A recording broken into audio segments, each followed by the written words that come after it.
Meetings degenerating into chaos, threats to councillors' lives, while smaller parties continue with their flip-flopping to form a coalition government with either the ANC or the DA.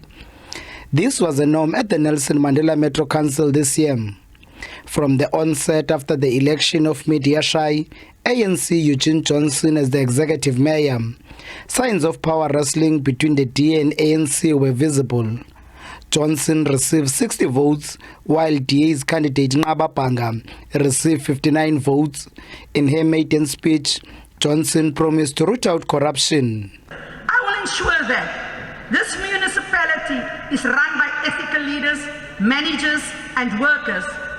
I will remove those from office who fail to do what they are paid to do. And we will institute determined and resolute implementation of the anti-corruption strategy under the Justice and the Crime Prevention Strategy Cluster and SARS Anti-Corruption Unit. It wasn't too long before the DA showed its intention to govern the metro. A coalition agreement was signed with parties that were part of the ANC-led coalition government. Some of the parties that jumped ship accused the ANC of not consulting with them in decision-making, allegations the ANC denied. I've worked with the DA before, I've worked with ACDP. One thing for sure, they are transparent and they have the interest of residents of Nelson Mandela at heart. No ANC leaders from the top were interested. They were all involved in these conferences of theirs and workshops and everything. They never care what was happening.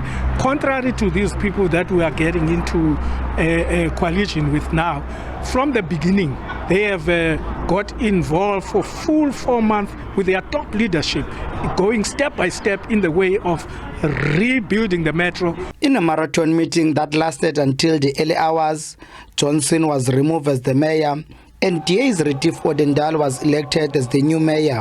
I think that many of our coalition partners have burned their fingers with the ANC, but also most political parties realize that there is a likelihood that at a national level there's going to be a coalition in 2024 when the ANC is brought down to less than 50%. So all political parties, certainly those at an opposition level nationally, needs to prove to the electorate that they can put their own differences aside and work together in order to improve service delivery to the people. And if they can't do that, the electorate won't trust them in 2024. But the DA and its coalition partners' happiness was short-lived.